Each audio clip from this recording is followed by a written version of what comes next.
Friends, welcome to all of in the defence classes. तो दोस्तों, आप सभी कैसे हैं? उम्मीद है ठीक ही होंगे और अपनी स्टडी अच्छे से कर रहे होंगे। तो दोस्तों, अभी तक हमने मैथ्स में 2 यूनिट पढ़ लिए हैं। आज जो हमें स्टार्ट करना है, हम मैथ्स की 3rd यूनिट स्टार्ट कर रहे हैं, क्वाड्रेटिक इक्वेशन।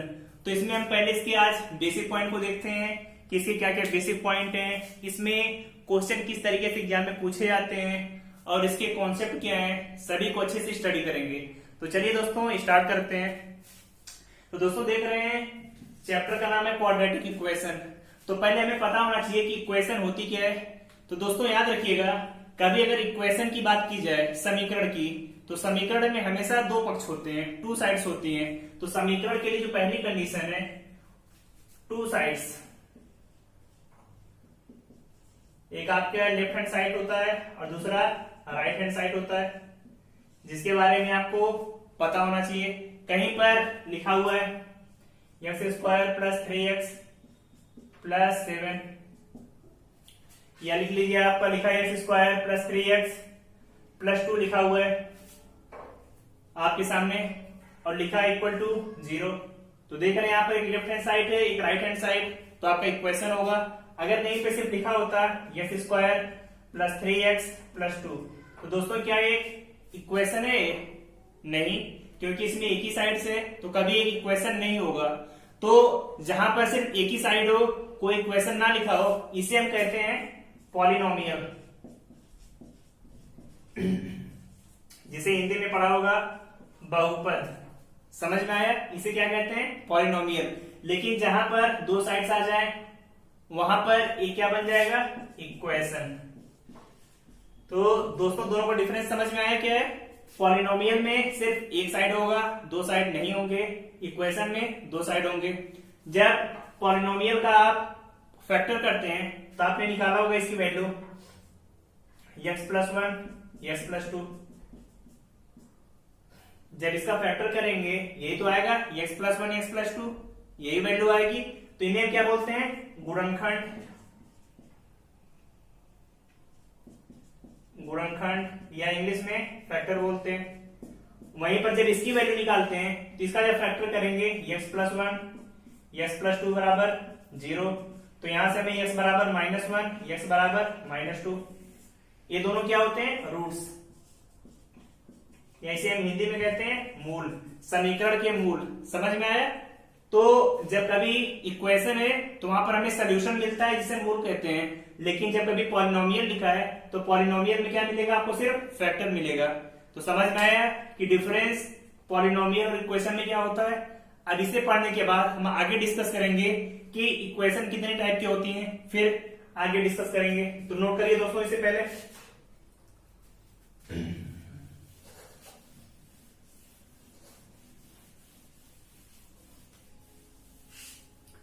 तो चलिए दोस्तों, स्टार्ट करते हैं। अब देखिए इक्वेशन के टाइप के कैसे होते हैं। कभी आपको लिखा है x + 1 = 0, x² + 2x + 1 = 0, लिखा है x³ + 4x² 3x + 2 = 0, इस टाइप में लिखा है। तो देखते हैं, इक्वेशन हमेशा डिसाइड होती है जो उसका वेरिएबल होता है उसकी पावर से। यहाँ पे देख रहे हैं x की पावर कितनी? 1 है मैक्सिमम, तो इसे कहते हैं लीनियर इक्वेशन। हिंदी में पढ़ा होगा रेखीय समीकरण, यही कहते हैं। x² + 2x + 1 = 0, x की पावर मैक्सिमम कितनी है? 2 है, इसे कहते हैं quadratic equation. Quadratic equation English में क्या कहेंगे? इसे द्विघात समीकरण, हिंदी में द्विघात समीकरण। लिखा है x³ + 4x² + 3x + 2, पावर 3 है, इसे कहते हैं क्यूबिक इक्वेशन। समझ में आया? घन समीकरण। तो आपको जो डिस्कस करना है, चैप्टर का नाम है क्वाड्रेटिक इक्वेशन, तो आपको इसके बारे में डिटेल में स्टडी करनी है। तो दोस्तों, समझ में आया क्या स्टडी करना है? क्वाड्रेटिक इक्वेशन के बारे में, समीकरण को पहचानना आपको आ गया। अब आते हैं क्वाड्रेटिक इक्वेशन पे। तो दोस्तों, आप चलिए टॉपिक का नाम डालिए क्वाड्रेटिक इक्वेशन।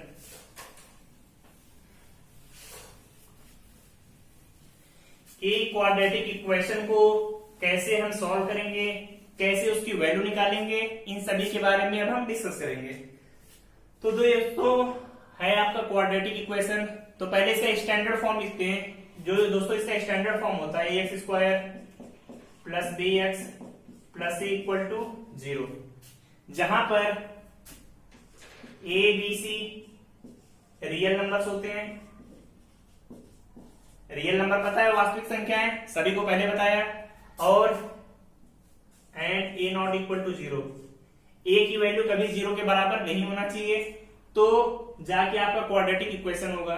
एग्जांपल समझना चाहे, लिखा है 3x square plus 2x plus 1 equal to 0, तभी तो क्वाड्रेटिक इक्वेशन है।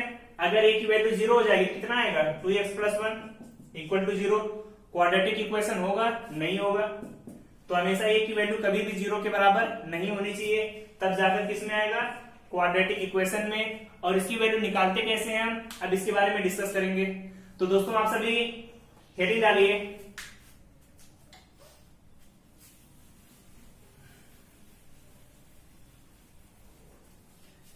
समीकरण के मूल, roots of equation. Roots of equation निकालते कैसे, इसके बारे में डिस्कस करेंगे। तो हेडिंग क्या आपकी है, रूट्स ऑफ इक्वेशन, या कह सकते हैं समीकरण के मूल। जैसे कोई इक्वेशन लिखा है X square plus B X plus C बराबर 0। इक्वेशन क्या है, X square plus B X plus C बराबर 0। अब आपको इसके रूट्स निकालने हैं, मूल निकालने हैं। तो सपोज कि आपने इसके दो रूट्स अल्फा और बीटा है, जैसे दो पावर 2 है तो 2 ही रूट्स आएंगे, एक अल्फा एक बीटा। पहले सॉल्यूशन निकालेंगे, तो जब इसे सॉल्व करेंगे तो आप सभी ने 11th में फार्मूला पढ़ा होगा, श्रीधराचार्य का फार्मूला। कैसे निकालते हैं, x equal to minus B plus minus under root B square minus 4ac by 2a। तो देख रहे हैं बीच में प्लस माइनस आ रहा है, इसका मतलब क्या, दो मान आएंगे।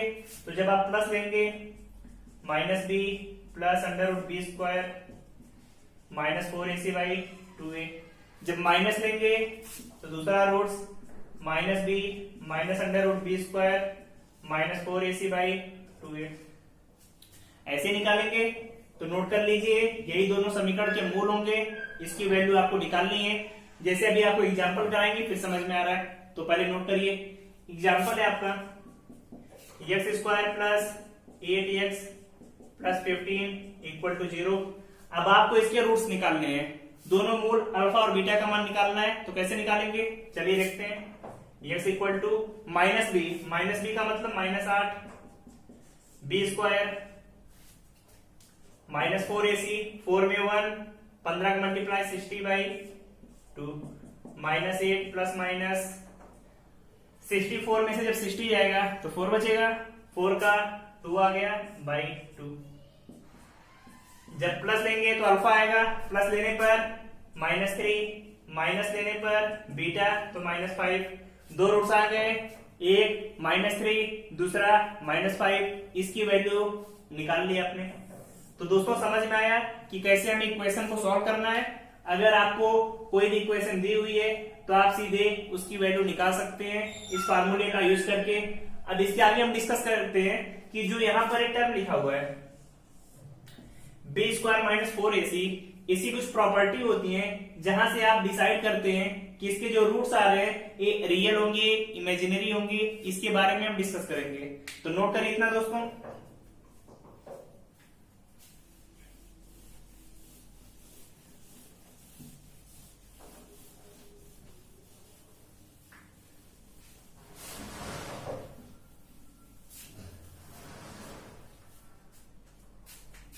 तो दोस्तों जो एक टॉपिक है आपका, जो हमने बताया था बी स्क्वायर माइनस 4ac,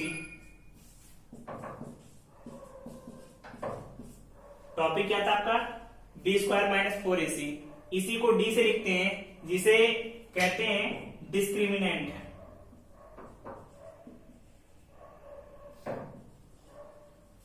जिसे क्या कहते हैं, डिस्क्रिमिनेंट। हिंदी में आप सभी जानते हैं विविक्तिकर कहते हैं। क्या कहते हैं, विविक्तिकर। इसकी वैल्यू निकालते कैसे हैं, इसके बारे में डिस्कस करेंगे। जो डी की वैल्यू होती है बी स्क्वायर माइनस 4ac, इसी के बारे में आपको डिस्कस करना है। तो दोस्तों इसे निकालने के लिए कुछ इसकी प्रॉपर्टी होती है जिसके बारे में आपको पता होना चाहिए। तो पहली प्रॉपर्टी हम यहाँ पे डिस्कस करेंगे, और इसी की वैल्यू से आपका जो समीकरण है उसकी वैल्यू डिफाइंड होती है कि इसके रूट्स रियल आएंगे कि इमेजिनरी आएंगे। जैसे पहला पॉइंट है आपका जो आपने डी निकाला, बी स्क्वायर माइनस 4ac, इसकी वैल्यू 0 के बराबर है, B square minus 4ac equal to 0 के बराबर है। तो याद रखिएगा रूट्स जो उसके मूल है क्या होंगे, roots will be real and equal. इसका मतलब क्या है कि जो उसके मूल होंगे वो वास्तविक होंगे और समान होंगे। याद रहेगा कि B square minus 4ac equal to 0 है, तो जो समीकरण के मूल होंगे वो वास्तविक होंगे और समान होंगे। दूसरी condition, B square minus 4ac की वैल्यू 0 से बड़ा है, बी स्क्वायर माइनस 4ac की वैल्यू 0 से बड़ा है, और बी स्क्वायर माइनस 4ac पूर्ण वर्ग है। पूर्ण वर्ग का मतलब क्या है, होल स्क्वायर है। बी स्क्वायर माइनस 4ac की वैल्यू 0 से बड़ी है और बी स्क्वायर माइनस 4ac एक पूर्ण वर्ग है। तब जाकर जो रूट्स होंगे, roots will be real and unequal and rational.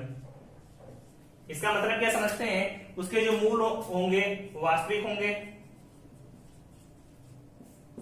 असमान होंगे, और कैसे होंगे, परिमेय होंगे, रेशनल। याद रहेगा कि बी स्क्वायर माइनस 4ac 0 से बड़ा है और बी स्क्वायर माइनस 4ac पूर्ण वर्ग है, तो उसके जो रूट्स होंगे वास्तविक होंगे, असमान होंगे, परिमेय होंगे। याद रहेगा। तीसरा point, B square minus 4ac 0 से छोटा है, और third value B square minus 4ac 0 से बड़ा है और बी स्क्वायर माइनस 4ac पूर्ण वर्ग नहीं है। क्या है, बी स्क्वायर माइनस 4ac पूर्ण वर्ग नहीं है। तब जाकर जो रूट्स होंगे, रूट्स विल बी, कैसे होंगे roots will be real, unequal and irrational. समझ में आया कैसे होंगे रूट्स, रियल होंगे, अनइक्वल एंड इरेशनल। इरेशनल का मतलब अपरिमेय। याद रखना दोस्तों। फोर्थ कंडीशन याद रखिएगा, बी स्क्वायर माइनस 4ac 0 से छोटा है। कैसा है, 0 से छोटा। तब जो रूट्स होंगे, रूट्स विल बी, कैसे होंगे दोस्तों roots, B square minus 4ac 0 से छोटा है, तो रूट्स कैसे होंगे, इमेजिनरी। हिंदी में कहते हैं काल्पनिक। ये सब देखिए दोस्तों बेसिक है, आप लोगों ने पहले से पढ़ा हुआ है, सब आपको इसके बारे में पता होगा, इसलिए आपको इसके बारे में शॉर्ट में बता दिया। अब इसे कुछ क्वेश्चन कराएंगे तब जाकर आपको समझ में आएगा कि ये कैसे है। तो पहले इतना नोट करिए, नोट करने के बाद आगे आप क्वेश्चन पे आते हैं और क्वेश्चन डिस्कस करेंगे। तो नोट करिए इतना।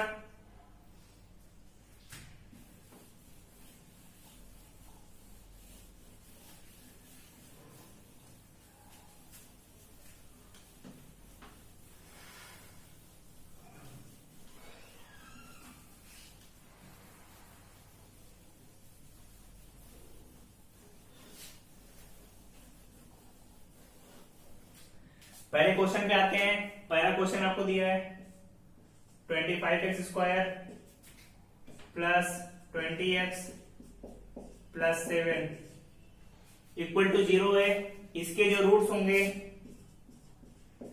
पूछा कैसे होंगे, इसके जो मूल होंगे कैसे होंगे, रूट्स निकाल कर बताइए कैसे निकालेंगे। पहले निकालेंगे बी स्क्वायर माइनस 4ac, ये निकालेंगे। तो बी स्क्वायर कितना है, 20 का स्क्वायर माइनस 4ac, यही आएगा। 20 का स्क्वायर 400 आएगा, 25 में 4 का 100, 100 में 7 का 700, माइनस 300 आ रहा है। माइनस 300 क्या है, लेस देन 0, 0 से छोटा है। तो रूट्स कैसे होंगे इसके, तो रूट्स याद रखिएगा, रूट्स इमेजिनरी होंगे। कैसे होंगे roots?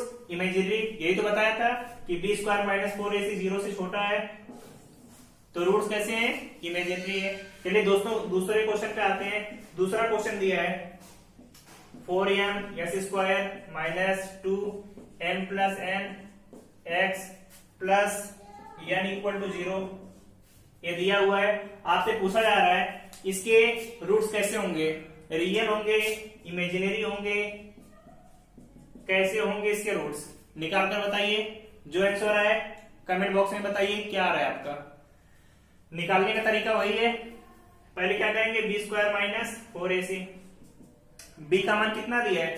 2m plus n। Square करिए 4m प्लस n का स्क्वायर माइनस 4ac होता है 4m इंटू n आएगा।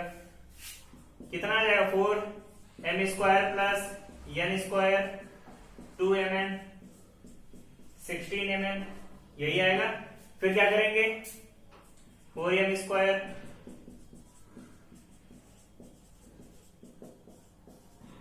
यही वैल्यू आएगी। फिर से लिख सकते हैं 4m square plus 4n square.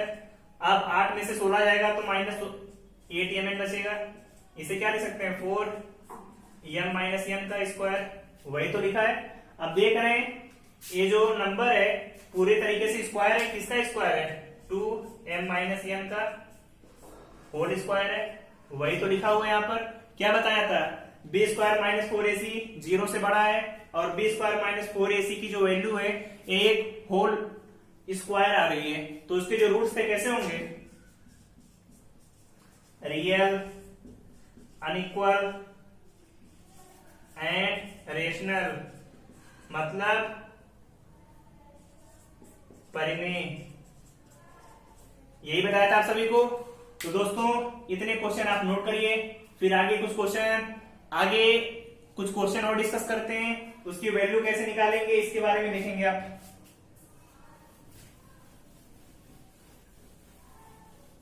जैसे क्वेश्चन और यहीं पे लिखते हैं। एग्जाम्पल है आपका 3x square minus 4x plus 7 equal to 0। पूछा जा रहा है इसके रूट्स कैसे होंगे?